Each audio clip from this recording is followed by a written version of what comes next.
When we moved here 11 years ago, we were embarking on a new season of life, retirement or redeployment, as Dick loves to call it.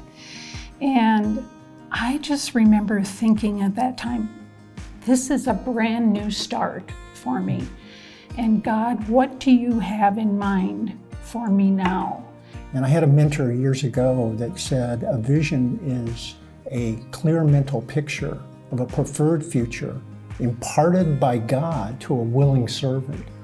This is a new season of life. We have all kinds of opportunities. What is that going to look like for us? But in that vision, it says a willing, humble, obedient spirit.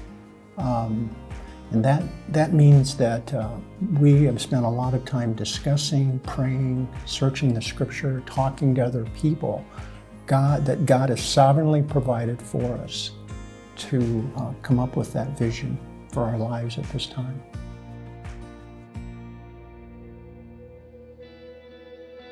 In 1984, our second child, Matthew, was born Down syndrome.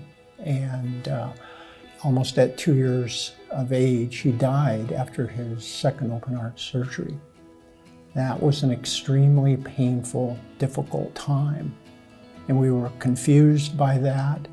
But God has chosen to use that difficult, extremely painful time in our lives to open up so many doors of ministry that we couldn't possibly imagine. Certainly through our Matthew life, God has given us a ministry and a heart for those who are hurting and grieving and have gone through loss, and so many opportunities that I know I would not have had we not had that experience of losing Matthew. I just think God uses all of the experiences in our lives. He always says, there are no wasted experiences in God's economy. He uses them all, and there's a purpose, and He will live out His purpose and plan through our lives and our stories if we're willing to share them.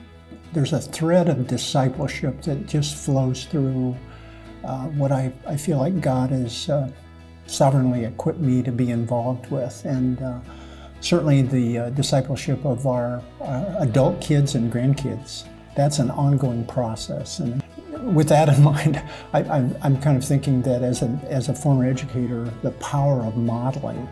And my grandkids, I mean, they are watching all the time. And in the back of my mind, I have this little fear. I want to make sure that I'm expressing the authentic Christ to them.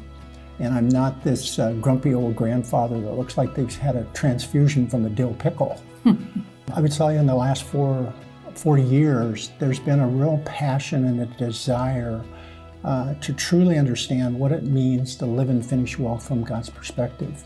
But bigger than that, to lock arms with people, men and women of our season of life, study the scripture and what is our God-ordained rule for this season. I have 3 passions: life and ministry with Dick, our adult children and grandchildren, and ministry with other women at this point in my life. Availability is the word I would use to encourage our season of life. And I think the culture really screams that at us. This is the time for you to live for you.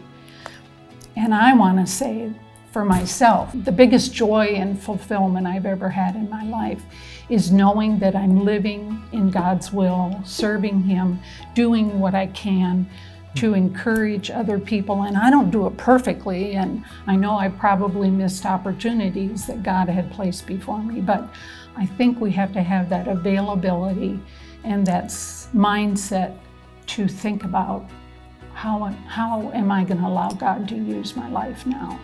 Don't allow yourself to drift away from all of the values that we have by being in community.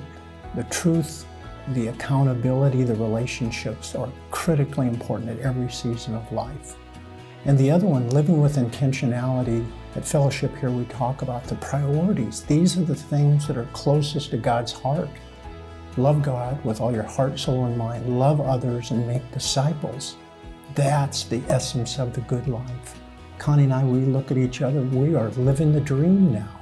And it's not because that we're that special or that we're that talented, but God is just blessing our socks off. And then to my other boomer and sages, don't allow yourself to live a retirement that's focused on self, that's focused on worldly value.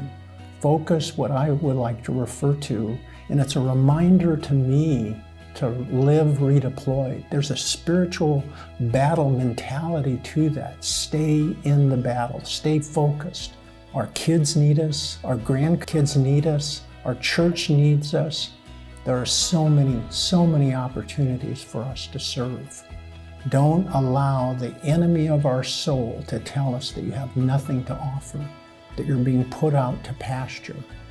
I pray that we could lock arms together, study the scripture, know what it means to live and finish well, that God would continue to raise up this army of boomers and sages. One author talks about the silver tsunami forging ahead, leading the charge in God's mission in his heart for generational discipleship.